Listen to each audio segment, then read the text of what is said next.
The city of Chicago's credit rating has dropped. S&P Global Ratings announced today the city's general obligation bond rating went from BBB plus to just BBB. That means the credit agency believes the city is more likely to default. We see in LA how an incompetent mayor can burn a city to the ground.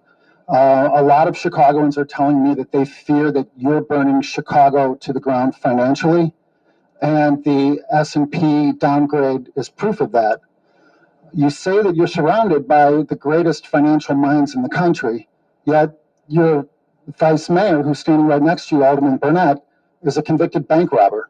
So I need you to ask your question, please. Yes, I will. I know you don't like my questions, no, but it's not to that I answer don't your like your question. Just ask the question, and let's try to avoid Right. being insensitive as well as I think dismissive. bank robbery is insensitive, but Okay, that's ask your question. a difference of opinion, perhaps. Your wife, for example, to add insult to injury, spent 80,000 taxpayer dollars remodeling a, quote, First Lady office. She sits on a $5,000 First Lady chair, yet no one that I've interviewed so far has any idea what she's doing. Yeah. The question, before you cut my mic, apparently, is what have you learned, if anything, from Los Angeles Mayor Bass's incompetence? Hey everyone, welcome back. We're doing a deep dive today into Chicago's financial situation. Oh, yeah? Specifically, that recent credit rating downgrade. Yeah. That's got people talking. For sure. We're looking at a couple articles today. Chicago's credit rating downgrade. And Chicago suffers credit downgrade following agency warning over Mayor Brandon Johnson's 2025 budget. Okay. Really trying to figure out, why this happened, Right. what it all means. Yeah, it's really interesting because it's not, just about the numbers. Right. This really kind of gets into like different visions for the city's future. Yeah. You've got Mayor Johnson. Yeah. He's painting this picture of economic strength. Right. And then on the other hand, you've got city council members. Yeah. Sort of waving those red flags. Yeah. And then ultimately it's these credit rating agencies that are kind of deciding, who's being realistic here. Yeah. It's like they're holding the city's report card. Yeah. And they're not super impressed. So let's back up for a sec. Okay. S&P Global Ratings, one of the big credit rating agencies. Yep. They downgraded Chicago's general obligation debt, pointing to what they call a sizable structural budgetary imbalance in the 2025 budget. Right. Now, for those of us who don't speak, fluent finance, right. What does general obligation debt actually mean? So think of it this way. Okay. Like you need to borrow money for something big, like a house. Yeah. The lender wants to know if you're good for it, right? Yeah. So they're going to check your credit score, see how likely you are to pay it back. Right. A city's general obligation debt, it's kind of similar. Okay. It's essentially a promise to repay that borrowed money, and it's backed by the city's ability to collect taxes. Gotcha. So when that debt gets downgraded, it's like getting a bad credit score. Okay. Lenders get nervous. Right. Interest rates go up. Yeah. And then all of a sudden, borrowing money for important things gets a lot more expensive. So it's not just, a theoretical number. No. It has real consequences. Real world consequences, absolutely. And this downgrade didn't come out of nowhere. Right. S&P had already issued a warning back in November. They did. They cautioned the city about its reliance on these one-time fixes to balance the budget. Right. It's basically like using Band-Aids instead of, addressing the root causes. Right. They were pretty clear that this wasn't sustainable. And this downgrade seems to kind of confirm those concerns. So how did the mayor and his team react to this? Well, Mayor Johnson remained optimistic. Okay. He emphasized Chicago's, fundamental economic strength. And he highlighted several ongoing projects as evidence that things are on the right track. Like what? He pointed to things like the quantum computing campus on the south side. Okay. New construction around the United Center. Right. Expanding the CTA Red Line. Okay. Those sound like positive developments. Yeah. But they also sound expensive. They do. It seems like the credit rating agencies aren't convinced by, flashy projects. Right. They want to see the bottom line. They want to see that the city can meet its financial obligations over the long term. Right. And some of those concerns are shared by members of the city council. Okay. Particularly those who voted against the budget. they're arguing that this downgrade kind of validates their concerns Absolutely. about the city's financial direction. Yeah. So you have this tension between the mayor's vision of this thriving, growing city and the city council's concerns about, fiscal responsibility. And at the heart of all this is this issue of pension funding. Right. It's not the most exciting topic. No. But it's a crucial one. Okay. Pensions represent a significant portion of the city's financial obligations. Right. They're essentially these deferred compensation promises made to city employees for their retirement. Okay. If those funds aren't managed well, it can put a huge strain on the budget. Right. And divert resources away from those essential services. So how's Mayor Johnson handling this? Well, he decided to continue a policy that was actually implemented by his predecessor, former Mayor Lori Lightfoot. It involves making this additional payment of $272 million into the city's pension funds. This is known as the supplemental pension policy, and it aims to address those long-term pension liabilities. So pumping extra money into the pension funds seems like a step in the right direction. It's a complex issue. While the additional contributions are positive, S&P is still not convinced that it's enough. Really? They're concerned about the sustainability of these payments, especially given the city's other financial obligations and, the potential impact on essential services. It's like trying to fill a bathtub with a leaky faucet. Exactly. You might be pouring in more water, Right. but it's still draining out faster than you can replenish it. That's a great analogy. So is S&P the only one sounding the alarm here? Well, interestingly, no. Moody's, another major credit rating agency, they decided to maintain Chicago's rating at Bay 3+, which, to be clear, is just one notch above what's considered junk status. Oh, wow. So that was a close one. That's a close call. Yeah. Why didn't they downgrade the city, too? Well, David Levette, a vice president at Moody's, he explained that, they didn't see a fundamental shift in the city's credit trajectory based on the budget alone. But the increased pension payments, they did see that as a sign of improvement. He basically said, keep making progress on this and things might stabilize. I bet City Hall was breathing a sigh of relief. Oh, for sure. What would happen if the city had fallen into that junk territory? It would have been a major blow. Essentially, junk bond status means lenders see you as a much higher risk, and that drives up the cost of borrowing even further. Right. It can create this vicious cycle where it gets harder and harder to manage your finances and fund those essential services. So dodging a bullet, but not out of the woods yet. Yeah. What's next? Well, Chicago's chief financial officer, Jill Jaworski, Okay. has been very vocal about the city's commitment to responsible budgeting. She argues that investors don't just rely on one credit rating. Right. They consider a variety of factors when assessing a city's financial health. So she's saying don't hit the panic button just yet.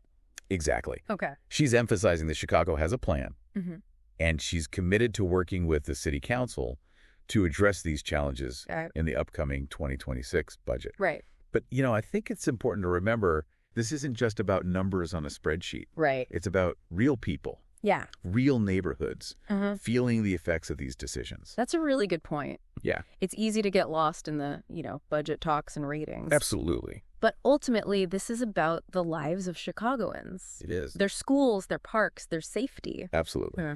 So as we move into the second part of our deep dive, let's shift our focus to those perspectives. How are everyday Chicagoans experiencing these financial challenges? Yeah. What are their hopes and concerns for the future of their city? All right, stay tuned. Welcome back. It's easy to get caught up in the technicalities, Right. credit ratings and budget debates. Absolutely. But as we just talked about, this is ultimately about people. It is, yeah. How are everyday Chicagoans feeling the impact of this downgrade? Well, I think it's important to remember Yeah.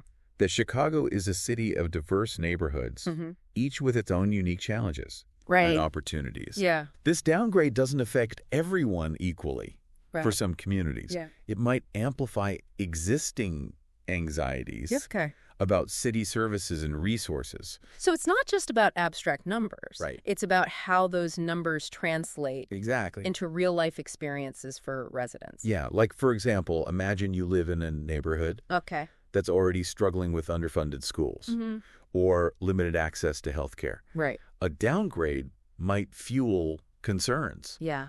that those essential services could face further cuts as the city grapples with its financial constraints. And of city council members Right. who voted against the budget, Yeah. they're pretty vocal about their concerns. Yeah, they were. Even before this downgrade. Yeah. Now they're feeling vindicated, but it's not exactly a celebratory mood. Not at all. Alderman Nicole Lee, Okay. who was one of the council members who voted against it. She actually said, "I don't find any joy in having been right." Wow. Which really kind of underscores, Yeah. the gravity of this situation. Yeah. No one wants to see their city struggle financially. Right. It's not about scoring political points. Right. It's about finding solutions. Exactly. So what were their main concerns? Well, the pension issue was a major sticking point. Okay. But for a lot of these council members, Yeah. it really boils down to this fundamental disagreement Absolutely. about priorities and the pace of spending. Okay. They argue that the city needs to focus on stabilizing its finances before embarking on, these ambitious large-scale projects. So basically saying, let's get our financial house in order before we start building, new additions. That's a great way to put it, yeah. Okay. They're worried that, the mayor's vision for growth might be outpacing the city's ability to pay for it. Right. Potentially leading to cuts in essential services down the line.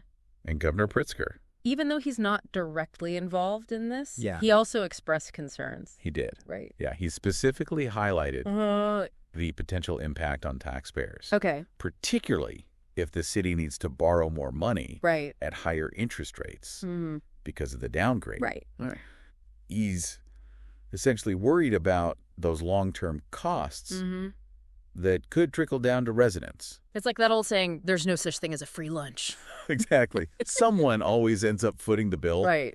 And it's not just about the financial costs either. Right. There are social costs to consider. Yeah. If the city is forced to make deep cuts to services, it could disproportionately impact vulnerable communities who rely on those services the most. So it's not just about balancing the budget. Yeah. It's about balancing these competing needs and priorities. Yeah. Making sure that everyone in the city benefits Exactly. from economic growth, not just a select few. And that's where things get really tricky.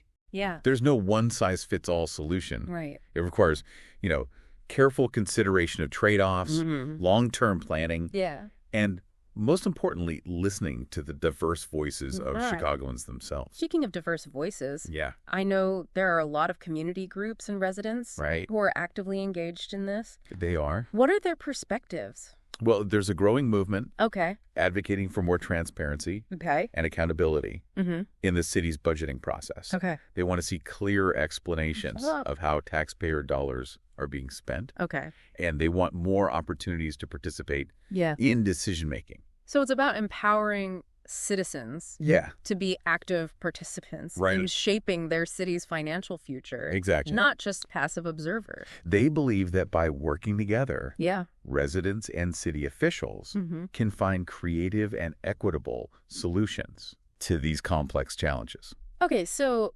we've talked about the concerns, the competing priorities, the need for more transparency and community engagement. Right. Where do we go from here? Right. Is there a path forward for Chicago? That's the million-dollar question, isn't it? Yeah. And while the situation might seem daunting, it's important to remember that cities are dynamic. Okay. They adapt. Yeah. They evolve. Oh, Chicago has a history of resilience and reinvention. So there are glimmers of hope. There are definitely glimmers of hope on the horizon. Okay. I'm intrigued.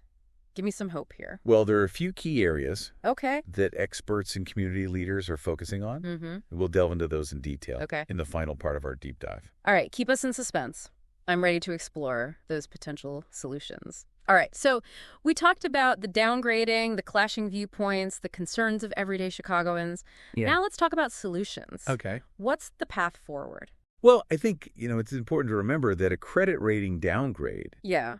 while serious, isn't a death sentence. Okay. It's a signal to reassess, adapt, Yeah. explore new approaches. You're saying it's more like a wake-up call Exactly. than a game over. Right. Okay. And the good news is that Chicago isn't alone in this money. Right. cities across the country are facing these same kinds of financial challenges. Yeah. Which means there's a lot of potential for, collaboration and shared learning. Strength in numbers. Exactly. Okay, but what about solutions specific to Chicago? Okay. What strategies are people talking about? Well, let's start with that supplemental pension policy we talked about earlier. Right. While S&P wasn't totally convinced it was enough, it's generally seen as a step in the right direction. Okay. It involves making those additional contributions to the pension funds to address those long-term liabilities. Right. It's kind of like, playing catch-up. After falling behind on bills. Yeah. But if I remember correctly, S&P was pretty skeptical about,